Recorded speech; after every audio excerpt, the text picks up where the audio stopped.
Services Committee meeting will start. And we're being recorded.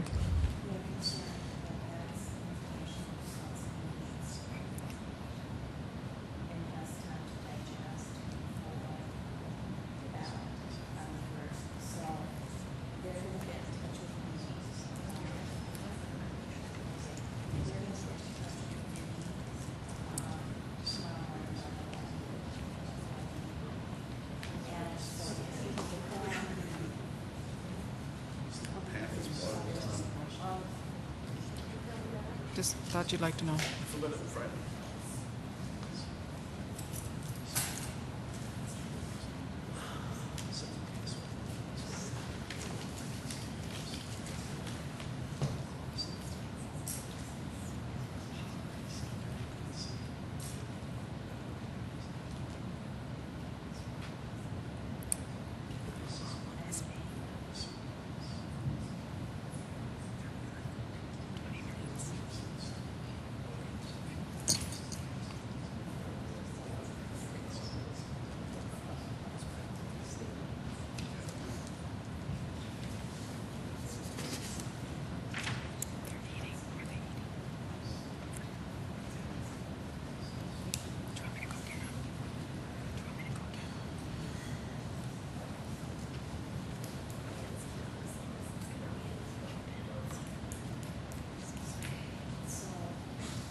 Good, yeah.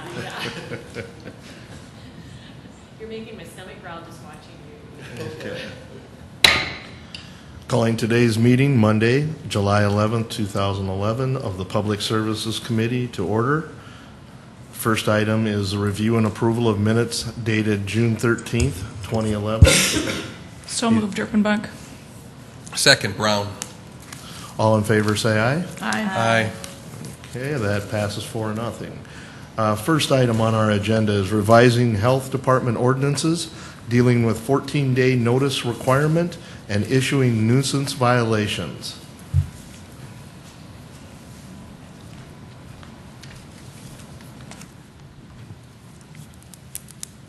Thank you, Mr. Chairman. Paul Bangford with the City Attorney's Office. First, I'd like to reemphasize, and we've talked about this before, that 85% of all nuisance cases are resolved with the notice of violation. And so we're talking about the other 15%, or the cases that aren't resolved at that point. There are two issues that we've found through our hearings and through enforcing this actions that we wanted to bring to the Public Service Committee's attention, try to get some guidance and some input from you. We have some proposed language, but we're certainly open to discussions about it and kind of tell you what our issues are and what we're trying to resolve here. First of all, in terms of the 14-day notice. The 14-day notice works in most cases for nuisances.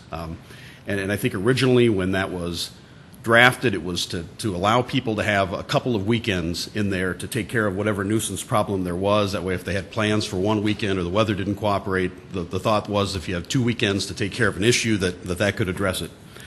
And for the most part, the 14 days, as we look at it, we think is an effective time frame. We're certainly always willing to discuss a reasonable increase in that time if somebody can't comply in that time frame. But the other thing that was discussed is there are certain nuisance issues, and Luann Ford will be up after me to talk about those, that really need to be addressed in less than 14 days. And the 14-day language that's currently in the ordinance can sometimes cause issues with that when there's something that is, the thought is that it concerns such a concern to the public health that really needs to be addressed quicker than 2 weeks. Now, up to this point, that doesn't mean that we've ignored those problems that take less than 14 days, but we're using ordinance number 19-3 to resolve those, which is a very, very general language in that ordinance. It just says the health officer shall make frequent inspections of the city and its environs, In all cases where he shall discover anything which might prove dangerous to health, he shall take appropriate action. So that's the ordinance that's currently used if the thought is that it takes less than 14 days. What we're trying to do is make it clearer to people and put it within the ordinance that talks about the 14 days, that under certain circumstances that time frame can be shortened. We still, the thought is that 14 days works on most cases and want to keep it that way, but that's what the reason for the proposed change in language is from that standpoint. The other issue is one that has come up recently in a couple of cases based upon a difference of interpretation by our current independent hearing officer in reference to how things were interpreted before. The fact that the independent hearing officer is interpreting some of the language different than the city, I think, is great. Shows that they're independent, shows that they are making decisions that are based upon the ordinances rather than what the city thinks. And so from that standpoint, I think it's good that there is an interpretation issue that's happening here.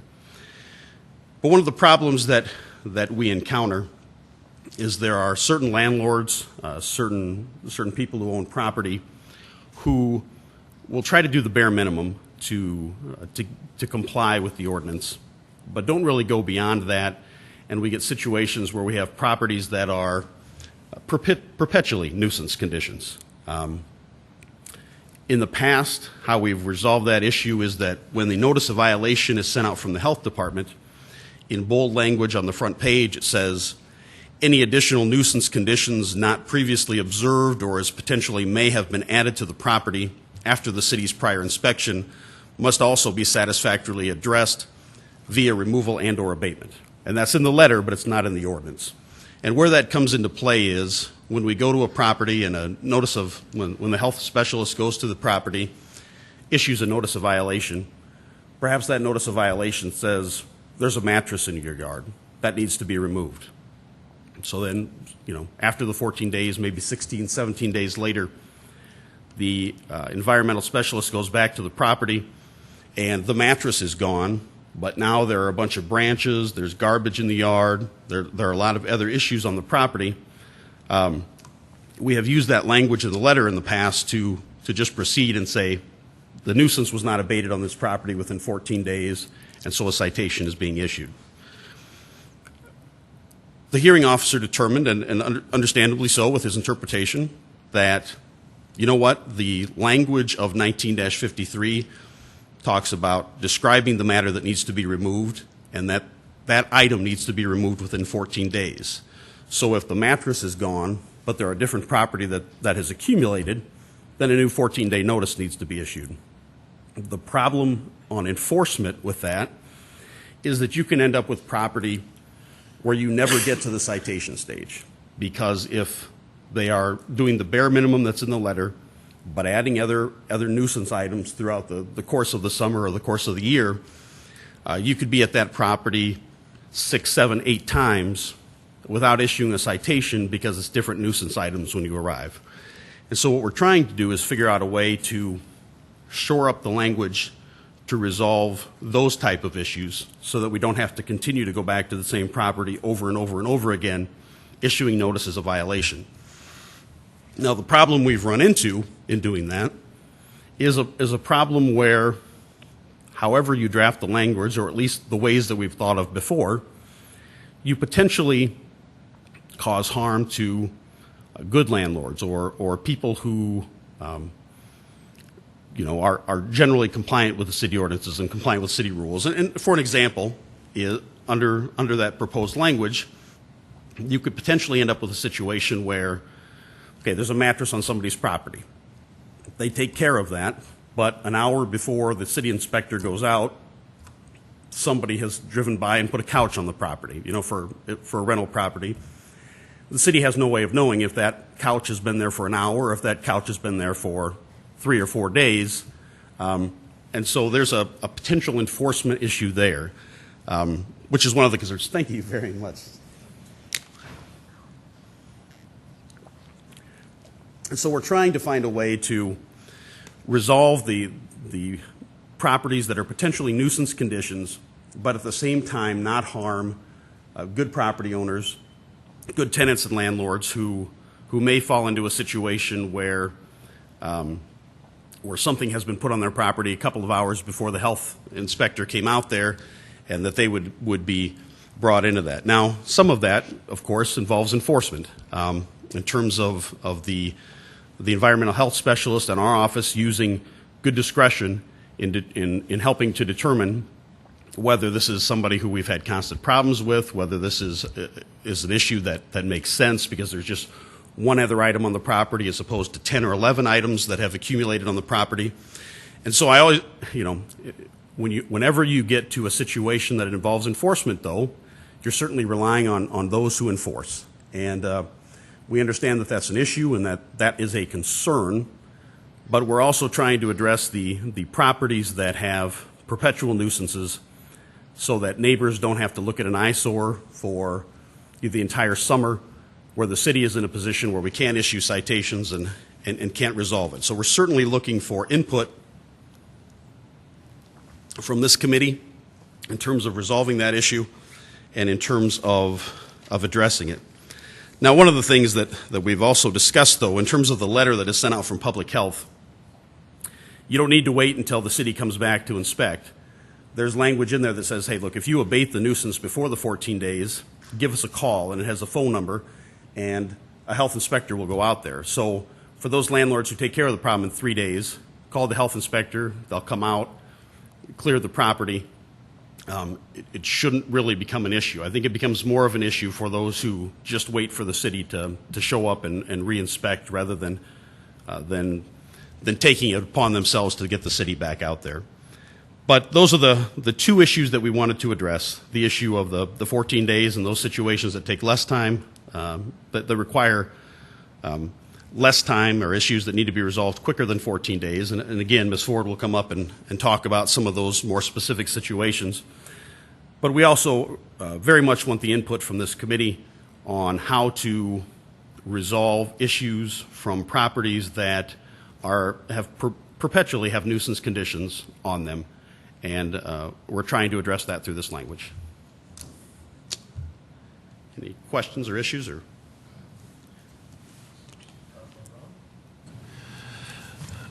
Paul, we've been dealing a lot studying the daycare issues, and one of the things that I noticed was with the citations, as there are more citations, that the punishment, the dollar value of those citation increases. Do we do that the same on these other violations for those habitual offenders that encourage them to be compliant?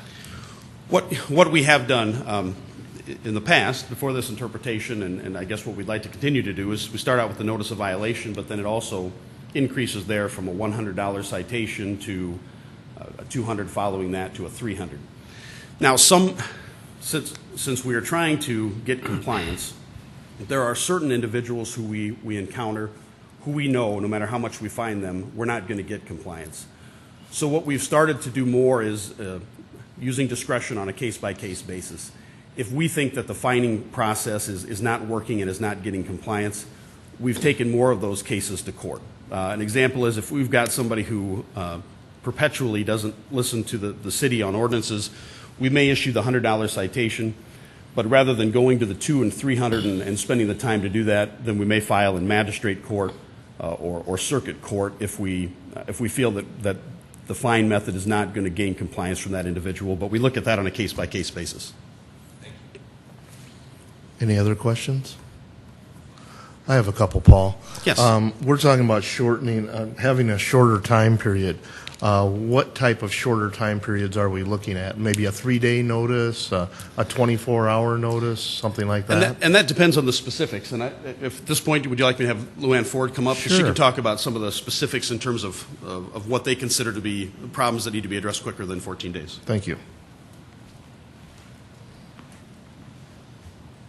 Thank you. I'm Luann Ford with the Health Department, and Paul did a nice job of explaining what brings us here today, and I did want to take a few minutes and talk with you about the certain specific cases that this change in ordinance would help us enforce. And like the point that Paul made also is the majority of cases are corrected within the 14 days. We give a notice, 14 days, everything's done, and we all move on.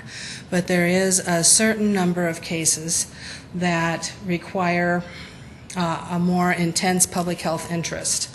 And one of the examples of that is garbage. When garbage starts to accumulate, it's not being carried out on a regular basis to the landfill where it needs to be disposed of, and it starts to sit in yards and rot and stink.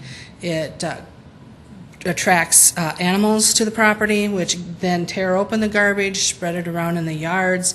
It encourages rodents and insects. That's a situation that neighborhoods just can't tolerate the 14-day notice. They don't deserve to have to live next door to that for that amount of time, and so then we do issue a 3-day notice for that. Another example is decaying animal carcasses.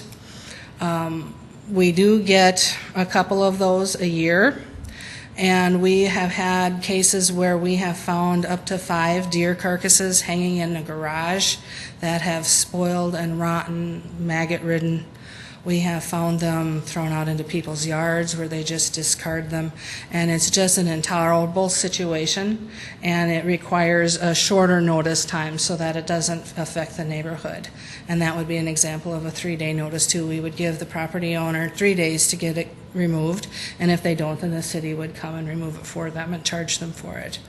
Another example would be refrigerators and freezers. All appliances pose a risk to the neighborhood when they're outside, but refrigerators and freezers are especially dangerous because of the airtight seal that they create. And when kids like to horse around with those things, or anybody, if somebody gets locked into a refrigerator or freezer, they start to panic. And the first thing you do when you panic is start to breathe faster, and it doesn't take very long before that air is all gone and the person who's trapped in there is going to die. And for that reason, because it has such an intense risk to the neighborhood, we do issue a 24-hour notice for situations such as that. So what would happen is we would issue 24 hours to secure the refrigerator or freezer, and then if it's not secured within 24 hours, we would go about securing it. To tell you the truth, realistically, we try to do it while we're there. Try to turn it to the wall, turn it on its face, and then after it's secured, then it goes back to the 14 days to have it removed from the yard. But we really want to control the risk to the neighborhood. And now those are situations where it is something that we have addressed. We have addressed for years these items in the ordinance using, as Paul said, 19-3. But we're looking to strengthen the words in the ordinance to help us be a little firmer with that enforcement. And I guess the other thing that I wanted to mention too was we have done this for years. And for instance, last year we issued 152 3-day notices. So that means I don't know what I said, but 151 is what we did. 151 3-day notices. And of those 151 notices, we actually had to go out and do a cleanup on 24 of them. So we get really good compliance when we issue these shorter notices, and it's because people see the importance of what we're doing here and really take us seriously if they know we're coming in a short amount of time to come and take care of it for them. Do you have any questions? Any questions from the committee?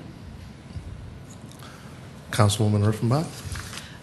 Thanks. Thank you, Luann, for helping us with this, because that was my main question, too, is what are the things that are involved. So tell me then, I think I know, but what are the criteria then for deciding which of those are going to be shorter notices?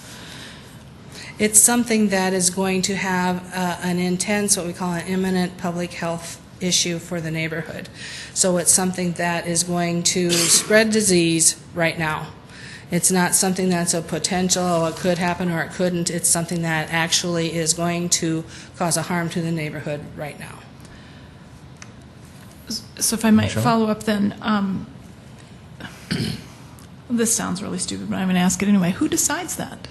It's up to the discretion of the inspector. We have a policy that guides some of that decision making. So raw garbage, is a given. Anything that's putrid, rotting, it's covered in policy, that decision making. But an inspector knows the refrigerator also is covered in policy, and the inspectors just know that when they run into something like that, if they would come up with something else, I mean, I can't think of an example right off the top of my head that wouldn't fit into these three categories, but something else. They would, if they had any questions as whether or not it was stinking, rotten, putrid, we would run it up the chain of command, and they would ask me, and if I had any questions, I would take it to our director. But it's usually pretty black and white, really, whether or not something is going to spread disease or not. Okay, good. Thank you. Any other questions? Thank you. Yes. Do we have any further comments on this from, okay, Paul? I didn't have any further comment, Mr. Chairman. I was just, as I indicated before, and not looking for an immediate answer from this committee either, but we would ask for input or thoughts from the members, in terms of any changes or any thoughts. I mean, there is there's certainly the issue that's involved here with those who have perpetual problems on their property, and we do want to enforce it in a way that doesn't bring in those landlords and tenants who are really taking care of their property, and just by some inadvertent circumstance, something was dumped on their property an hour before the health inspector got there. And so we certainly want to avoid those situations.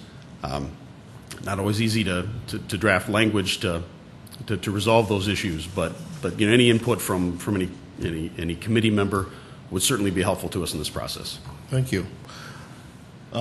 Councilman Brown. No, I'm running through my head all of the scenarios of what if. So I'm going to give you a couple of real examples. That last summer I had a neighborhood contact me because their neighbor was storing fertilizer, chemicals in the garage because they were running a business, commercial grade lawn mowing business out of their garage. The neighbors were concerned. Possibly explosive. I can't imagine that it was probably very safe. Is that something that would fall under 14 days? First of all, it would depend on the information we had about the fertilizer in the garage, because, especially when we're dealing with items that are inside structures, if we don't get consent from the homeowner or the tenant to go into the property, we have to seek an inspection warrant. So one of the things that we have to determine in a case like that is, do we have sufficient information that there's a danger in that garage to approach a judge and get an inspection warrant and get into the property? We just saw an inspection warrant on a property today, so I guess I just looked at that statute. But as part of the inspection warrant statute, generally we need to give 24 hours notice to somebody before we go into their property. There is an exception if it's determined that there is, and I don't remember the exact language, if it's a serious or imminent health risk. But if we're talking about something that's in a house or in a garage, in property, then we would need to have sufficient information to get permission from a judge to go in and check that out. But it certainly could, if there was enough concern about it, it certainly could be a situation that would need to be addressed in less than 14 days. Okay. And I think probably where Councilor Erpenbach was going, and what I'm also thinking about, when do we spell it out specifically in ordinance so there isn't, so it is black and white, versus not tightening it down too tight so an inspector can't do their job? How do we find that balance? Right, and that isn't easy, because one of the issues is, and Ms. Ford talked to you about, okay, this is what we do if it's garbage, this is what we do if it's a refrigerator, but we also want to have the flexibility that if it's a situation we haven't encountered before, who does make that decision? And what this proposed ordinance sets out is that the city health officer makes that decision. Now, the city health officer is defined a little further up in the ordinance at 1942. Basically, it's Jill Franken as the city health officer or her designee. And so if there comes a situation of something we haven't encountered before, something that is a little unusual, ultimately that's Jill Franken's decision. Or her designee, if she's designated that to somebody else. There are certain things that you see with enough regularity that they kind of have some internal procedures in terms of how they classify it, the garbage and the refrigerators and the carcasses. But there are new things that happen all the time, and so you're right. It needs to have some flexibility to address that situation as well. I'm all in favor of putting that burden on Jill.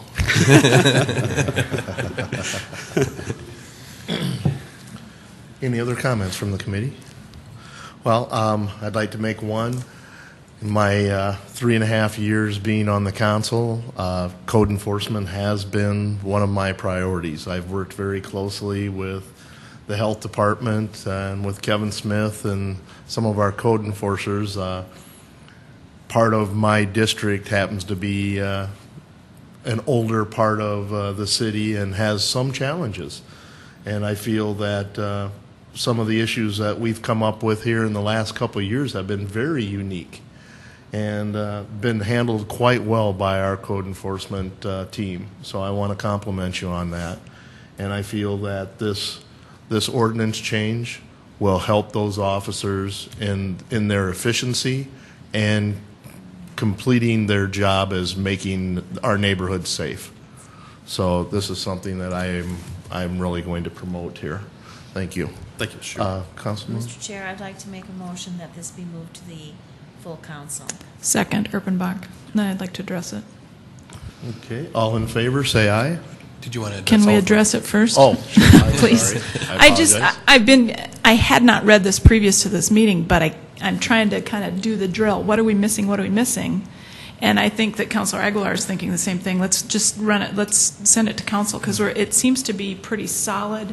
And as we talk over and over again, most people follow up as soon as they get the citation. They go after it. And so I just think we need to make this move. If I can continue on, I'll give you an example of one of the unique issues we ran across here just a little while ago was I got a complaint from a neighbor that another neighbor in their alley was using a 3-stall garage as a body shop.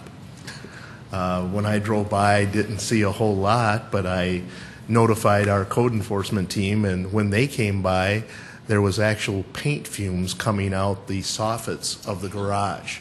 So you're talking, basically that 3-stall garage had just become a bomb because there was so much paint fumes in there, our fire officers couldn't go in there without their apparatus on.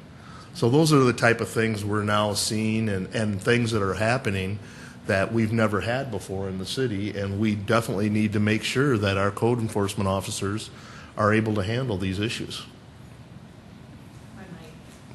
Thank you. Thanks.